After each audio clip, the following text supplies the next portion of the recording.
90 రోజుల కోర్సు పూర్తి చేస్తే చాలు 100% ప్లేస్మెంట్ సపోర్ట్ తో సాఫ్ట్వేర్ జాబ్ మీ సొంతం. వెంటనే కోడ్ జ్ఞాన్ డెస్టినేషన్ ని సంప్రదించండి. నమస్కారం అలగరి రవీంద్రనాథ్ గారు. నమస్తే అండి సిరి గారు. సార్, ఇప్పటి వరకు మనకి ఎన్నోసార్లు బెట్టింగ్ యాప్స్ని ప్రమోట్ చేయొద్దు, ఇది చట్ట ప్రకారంగా నేరమని ఎన్నోసార్లు మనం కూడా వీడియో కూడా చేయడం జరిగింది.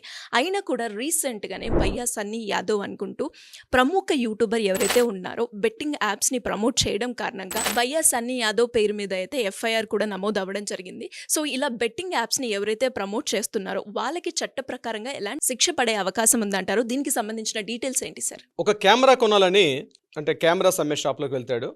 అక్కడికి వెళ్ళిన తర్వాత ఆ కెమెరా కాస్ట్ ఎంత అని అడుగుతాడు. ఆయన అడిగితే ఇది 5 lakhs రూపీస్ అని చెప్తాడు. సరే వెయిట్ చేయండి సార్, 2 నిమిషాల్లో మీకు అమౌంట్ ఇస్తా అని చెప్పి పక్కకి వెళ్ళి ఒక యాప్ ఓపెన్ చేసి ఆ యాప్లో 5,000 రూపీస్ ఆయన డిపాజిట్ చేస్తాడు. డిపాజిట్ చేసిన తర్వాత ఒక 5 minutes అయిన తర్వాత 5 lakhs రూపీస్ వస్తుంది. ఆ అమౌంట్ తీసుకువెళ్ళి ఆయన ఒక మోడల్ కూడా చెప్తాడు. ఆ కెమెరా మోడల్ పర్చేజ్ చేసి నేను ఈ 5,000 రూపీస్ పెట్టాను, విత్ ఇన్ 10 minutesలో నాకు 5 lakhs రూపీస్ వచ్చింది అని చెప్పి ఆయన పర్చేజ్ చేసి వచ్చినటువంటి ఒక వీడియో క్లిప్పింగ్ ఇది ఇటీవల బాగా వైరల్ అయింది. ఈ వీడియో వైరల్ అయిన తర్వాత రీసెంట్గా సూర్యాపేట జిల్లా నూతనకల్ల మండలం దగ్గర ఒక కానిస్టేబుల్ ఇది చూసి ఈ వీడియోని, అంటే బెట్టింగ్ యాప్స్ సంబంధించినటువంటి యాప్ పర్చేజ్ చేయడం కూడా ఒక బెట్టింగ్ యాప్స్లో తన అమౌంట్ పెడితే విత్ ఇన్ 10 minutesలో 5,000 రూపాయలు పెడితే 50,000 రూపాయలు వచ్చినట్టుగా ఒక ఇన్ఫ్లుయెన్స్ చేస్తూ వచ్చినటువంటి ఒక వీడియో, ఆయన వీడియోని చూసి ఇట్లాంటి చట్ట వ్యతిరేక అనైతిక కార్యకలాపాల ద్వారా, అంటే బెట్టింగ్ యాప్స్ని ప్రమోట్ చేస్తూ ఈ సోషల్ మీడియా ఇన్ఫ్లుయెన్సర్ ఎవరైతే ఉన్నాడో అతని పేరు భయ్యా సన్నీ యాదవ్. ఈ భయ్యా సన్నీ యాదవ్ ప్రమోట్ చేస్తూ ఇన్ఫ్లుయెన్స్ చేస్తున్నాడని చెప్పి అతని మీద నమోదైనటువంటి ఈ కేసు ఇప్పుడు మీరు అడిగిన ప్రశ్న సిరి గారు. అయితే బెట్టింగ్ యాప్స్ని ప్రమోట్ చేయొద్దని చెప్పి చాలామంది ఇటీవల కాలంలో మాట్లాడుతున్నప్పుడు కూడా తెలంగాణ వ్యాప్తంగా అయితే సజ్జనార్ ఐపీఎస్ గారు కూడా చాలా సందర్భాల్లో చెప్తున్నారు, ఇట్లాంటి కార్యకలాపాలకు పాల్పడవద్దు, దీని మీద యూత్ చాలా పెడద్రోవ పట్టే అవకాశం ఉంది అని చెప్తూ అనేక సందర్భాల్లో ఆయన చెప్తున్నప్పుడు కూడా ఆయన కూడా ఒక ట్వీట్ చేశారు. ఈ వీడియోని చూపిస్తూ ట్వీట్ చేయడం కూడా జరిగింది. లాస్ట్ మంత్ ఆయన ఒక ట్విట్టర్ వేదిక కూడా ఆయన పంపించారు. అయితే నాట్ ఓన్లీ ఇప్పుడు భయ్యా సన్నీ యాదవ్ ఇది ఒక్కటే కాదు, ఇట్లాంటి చాలా సందర్భాలు 2019, 2020 కరోనా సమయంలో అప్పటి వరకు ఆయనకు ఒక సోషల్ మీడియా వేదికగా ఆయన కొన్ని అకౌంట్స్ ఉన్నాయి. నేను అవన్నీ ఈ యొక్క వేదిక ద్వారా చెప్పదలుచుకోలేదు. సో ఆ యొక్క ఇన్స్టాగ్రామ్లో ఉన్నటువంటి ఆయన యొక్క దీని మీద అప్పటి వరకు 30,000 మంది ఉన్న సబ్స్క్రైబర్స్ అమాంతంగా లక్షలో వెళ్ళారు. అయితే ఈయన బేసిక్గా ఈ భయ్యా సన్నీ యాదవ్ ఇతను ఒక బైక్ రైడర్ అనమాట. అంటే రకరకాల స్పోర్ట్స్ బైక్స్ మీద ఇతను చాలా టూర్స్ చేస్తూ, చాలా ఇన్ఫ్లుయెన్స్ చేస్తూ చాలా వీడియోస్ చేశాడు. అయితే దీనికి సంబంధించి ఆయన అనేక వీడియోస్ ఇన్స్టాగ్రామ్ వేదికగా ఆయన పంపించడం కూడా జరిగింది. చాలామంది సబ్స్క్రైబర్స్ కూడా చేయడం జరిగింది. అయితే ఎప్పుడైతే సబ్స్క్రైబర్స్ వస్తున్నారో వాళ్ళందరినీ ఇన్ఫ్లుయెన్స్ చేస్తూ కొన్ని బెట్టింగ్ యాప్స్లో ఈయన ఏం చేశాడంటే కొన్ని రకాల అనైతిక కార్యకలాపాలకి తెరదీశాడు. ముఖ్యంగా ఆ బెట్టింగ్ యాప్స్ని ప్రమోట్ చేస్తూ రీసెంట్గా మనం హర్ష సాయి యొక్క విషయంలో కూడా ఇదే మనం చూడడం కూడా జరిగింది. అయితే అలాంటిదే ఇప్పుడు ఇతను ఏం చేశాడంటే కంప్లీట్గా బెట్టింగ్ యాప్స్ని ప్రమోట్ చేస్తూ జస్ట్ మీరు ఒక 5,000 పెట్టండి, ఒక 10,000 రూపాయలు పెట్టండి, విత్ ఇన్ ఫ్రాక్షన్ ఆఫ్ మినిట్స్లో మీరు అనుకున్న సొమ్ము లక్షల్లో మీకు అమౌంట్ వస్తుందని చెప్తూ ఆ కంపెనీస్ అంటే బెట్టింగ్ యాప్స్ని ఇతను ప్రమోట్ చేస్తారు. అసలు ఆ వీడియో నేను కూడా చూశాను.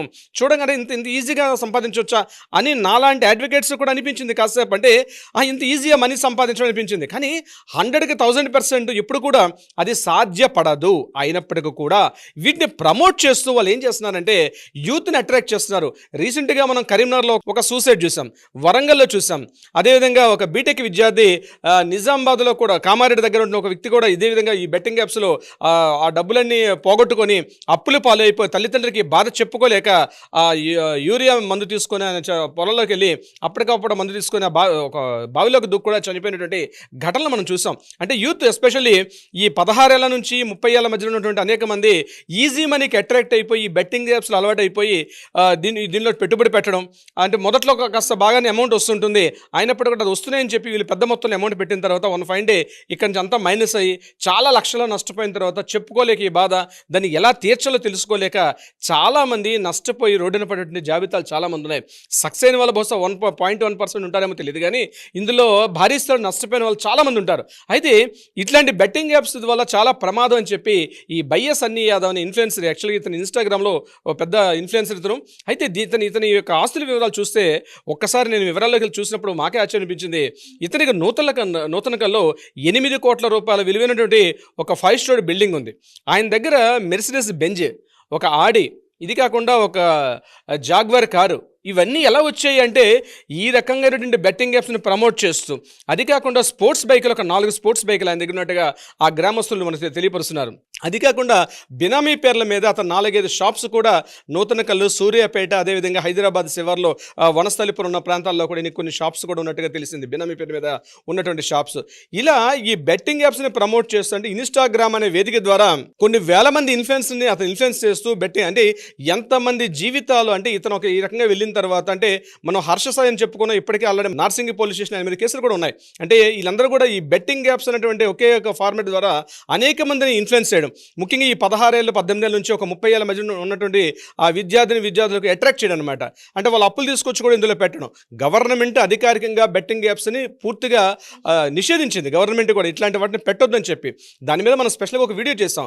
అంటే ఇక్కడ గ్యాంబ్లింగ్ ఏంటి, బెట్టింగ్ ఏంటి అని కూడా చెప్పింది. అంటే లీగల్ సెక్షన్ ప్రకారంగా మాట్లాడుకుంటే మైండ్ పరంగా ఆడినటువంటి గేమ్స్ని అలో చేస్తారు. ఇప్పుడు కూడా కొన్ని క్రికెట్ గేమ్స్ ఉంటాయి. ఇప్పుడు క్రికెట్లో కూడా క్రికెట్ బెట్టింగ్ ఆడడం తప్పు, క్రికెట్ ఆడడం తప్పు కాదు. ఎందుకంటే క్రికెట్ ఆల్సో ఒక గేమే. ఆ గేమ్ ఎటువంటిది, అది మైండ్ తోటి ఫిజికల్గా ఆడిన గేమ్. కానీ బెట్టింగ్ గేమ్స్ అనేది ఇప్పుడు పేకాట ఆడినా లేకపోతే ఇతరత్ర కొన్ని వాటిలో మనం రమ్మీ గేమ్స్ ఆడతారు. వీటిలో చాలా వరకు ఏంటంటే అక్కడ లక్ ఫేవర్ అవుతుంది. లక్ ఫేవర్ మీద ఉన్నటువంటి గేమ్స్ అన్ని కూడా ప్రభుత్వం చట్టబద్ధంగా వాటిని వ్యతిరేకం అని చెప్పడం జరిగింది. ఫిజికల్గా ఆడినా లేకపోతే మెంటల్, ఇప్పుడు చెస్ ఆడతారు, చెస్ ఆడడం కూడా ఇట్స్ ఎ గేమ్. కానీ చెస్ ఆడేటప్పుడు అక్కడ బ్రెయిన్తో పనిచేసిన గేమ్ ఆడతాం. క్యారమ్స్ ఆడతాం, ఇది బ్రెయిన్తో పనిచేసిన గేమ్ ఆడతాం. అదేవిధంగా క్రికెట్ ఆడతాం, ఇది కూడా అంటే ఇది ఎప్పుడో బ్రిటిషర్స్ యొక్క రూల్స్లో మనకి ఏం చెప్పారంటే 1932లోనే ఈ గేమ్స్ ఇచ్చేటప్పుడు ఏం చేయాలంటే గేమ్స్ ఏవి ఆన్లైన్ గేమ్స్లో కూడా ఏవి మైండ్తో కానీ ఫిజికల్గా ఆడినటువంటి గేమ్స్ని ఎలా చేస్తారు. ఈ రెండు కాకుండా మైండ్ ఫిజికల్గా అంటే మైండ్ ఉపయోగించకుండా ఆడినటువంటి లక్ బేస్డ్ ఏవైతే పనిచేస్తాయో వీటన్నిటిని కూడా ప్రభుత్వం అధికారికంగా నిషేధించడం జరిగింది. ఈ బెట్టింగ్స్ అనేవి కూడా ఆ తాత్కాలికంగా ఒక జూదం అంటే క్యాసినోల్లో ఆడేటువంటి ఇది కొన్ని రాష్ట్ర ప్రభుత్వాలు అంటే కేంద్ర ప్రభుత్వం ఒక చట్టం చేసినప్పటికీ కూడా ఒక్కొక్క రాష్ట్రానికి ఒక్కొక్క చట్టాలు ఉంటాయి. అంటే పక్కన ఉన్న గోవా రాష్ట్రంలో ఎందుకు ఎలా ఉంటుందంటే గోవా రాష్ట్రానికి అది అధికారికంగా ఉంటుంది.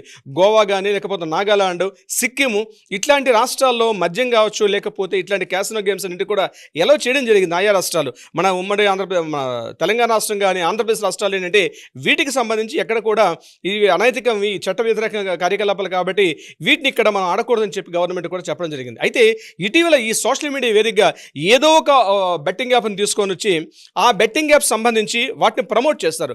నిజంగా బెట్టింగ్ యాప్ కంపెనీలను సంపాదిస్తే తెలియదేమో కానీ ఈ బెట్టింగ్ యాప్ని ప్రమోట్ చేయడంలో చాలా ఉన్నత స్థాయిలో చాలా కోట్ల రూపాయల లావాదేవీలు జరుగుతుంటాయి. దానికి ప్రత్యక్ష ఉదాహరణ నిన్న ఎఫ్ఐఆర్ నమోదైనటువంటి భయ్యా సన్నీ యాదవ్కి సంబంధించి మనం మాట్లాడుకున్నాం. హర్ష సాయి కూడా ఇదే సందర్భించి చాలా కేసులు కూడా నమోదవడం జరిగింది. అంటే బెట్టింగ్ యాప్స్ని ప్రమోట్ చేయడం ఈ ఏదైతే నిన్న సన్నీ యాదవ్ గారిని అరెస్ట్ చేశారో కనీసం సోషల్ మీడియా ఇన్ఫ్లుయెన్సర్స్ మనం ప్రమోట్ చేస్తున్నప్పుడు మీకంటూ కొన్ని లక్షల మంది ఫాలోవర్స్ ఉంటారు. ఏది ప్రమోట్ చేయాలి, ఏది ప్రమోట్ చేయకూడదు, మీ సొంత లాభం కోసం మీలాంటి సహచరుల్ని, యువకుల్ని, అమ్మాయిల్ని, అబ్బాయిల్ని వాటిని కంప్లీట్గా వాళ్ళని బ్యాడ్ ట్రాక్లో పెట్టి ప్రభుత్వాన్ని ఏదైతే చట్ట వ్యతిరేక కార్యకలాపాల్లో పార్టిసిపేట్ చేయడం మాత్రం 100% తప్పు. దానికి ఉదాహరణే సన్నీ యాదవ్ నిన్న ఎఫ్ఐఆర్ చేసి. అయితే మనకు తెలిసిన ఇన్ఫర్మేషన్ ప్రకారం ఎం మనోజ్ కుమార్ నూతనకల్ ఇతను ఒక కానిస్టేబుల్, ఇతను 6035 ఇతని ఇతను పీసీ నెంబర్ 6035 ఇతను 5/3/2022 అంటే లాస్ట్ ఒక 1 వీక్ బ్యాకే దీని మీద ఆయన ఎఫ్ఐఆర్ కంప్లైంట్ చేయడం జరిగింది. మధ్యాహ్నం 3:30 ప్రాంతంలో నేను ఈ యొక్క వీడియో చూస్తున్నాను. ఆ వీడియో చూస్తున్నప్పుడు నాకు అది చాలా బ్యాడ్ ప్రమోషన్ అనిపించి నేను ఎఫ్ఐఆర్ నమోదు చేస్తానని చెప్పి ఈ మనోజ్ కుమార్ అనేటువంటి కానిస్టేబుల్ ఇతని మీద ఎఫ్ఐఆర్ నమోదు చేయడం జరిగింది. దీని మీద పోలీసులు ఇమీడియట్గా యాక్షన్ తీసుకొని సెక్షన్ 11/2 ఒకటి, అదేవిధంగా 3184 అని, 46 రెడ్ విత్ 61/2, అదేవిధంగా బిఎన్ఎస్ 34, అదేవిధంగా టీఎస్జిఏ 66C, అదేవిధంగా డిటిజిఏ, దీంతోపాటు ఐటీ సెక్షన్స్ కూడా ఇతని మీద నమోదు చేయడం కూడా జరిగింది. ఇందులో సెక్షన్ 318, అదేవిధంగా 46 రెడ్ విత్ 61/2 ఇవన్నీ కూడా మోర్ దెన్ 7 years పైన ఉన్నటువంటి శిక్షలు ఖరారై ఉంటాయి. అదేవిధంగా 111/2 కూడా అదేవిధంగా ఉంటుంది. దీంతోపాటు బిఎన్ఎస్ సెక్షన్ 34 కూడా ప్రమాదకరమైన సెక్షన్స్. ఈయన మీద టోటల్గా ఇప్పుడు మనకు అందిన ఇన్ఫర్మేషన్ ప్రకారం based on the FIR 4 sections మీద నమోదు చేశారు.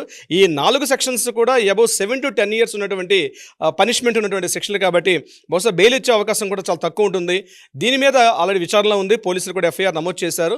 తొందరలోనే ఈయన అరెస్ట్ చేసి కూడా కోర్టు ముందు హాజరుపరిచే అవకాశం కూడా ఉంటుంది. సిరి గారు, మనకు తెలిసిన ఇన్ఫర్మేషన్ ప్రకారం ఈరోజు సన్నీ యాదవ్ అబ్స్కాండ్లో ఉన్నాడు. ఆయన ఎక్కడున్నారో తెలియట్లేదు, పోలీసులు గాలింపు చేస్తున్నారు. తొందరలోనే పోలీసులు కూడా పట్టుకొని ఆయన అరెస్ట్ చేసే అవకాశం కూడా ఉంది. సిరి గారు, సో ఈ వేదిక ద్వారా గుర్తుపెట్టుకోండి, సోషల్ మీడియాలో యూట్యూబ్ ఇన్ఫ్లుయెన్స్ కావచ్చు, ఇన్స్టా కావచ్చు, ఇతరత్ర సోషల్ మీడియా వేదికగా ఇన్ఫ్లుయెన్స్ చేస్తున్నామంటే ఏది ప్రమోట్ చేస్తున్నాం మనం? ప్రొడక్ట్ ప్రమోట్ చేస్తున్నామా, లేకపోతే బెట్టింగ్ యాప్స్ ప్రమోట్ చేస్తున్నామా? తొందరలోనే ప్రభుత్వాలు మాత్రం కఠినంగా చర్యలు తీసుకునే అవకాశం కూడా ఉంది. దీని మీద కేంద్ర ప్రభుత్వం కూడా ముఖ్యంగా ఐటీ సెగ్మెంట్, ఐటీ యాక్ట్స్ కూడా చాలా కఠినంగా నిర్ణయాలు తీసుకునే అవకాశం కూడా ఉంది. కాబట్టి బెట్టింగ్ యాప్స్ జోలికి యూత్ అయితే దయచేసి వెళ్ళకండి. ఎవరినో ఇన్ఫ్లుయెన్సర్స్ని వాళ్ళని బాగు చేసే క్రమంలో మీరు తాత్కాలికంగా ఇన్స్టెంట్ మనీ వస్తుందని చెప్పి అటువైపు వెళ్ళొద్దనే నా విజ్ఞప్తి.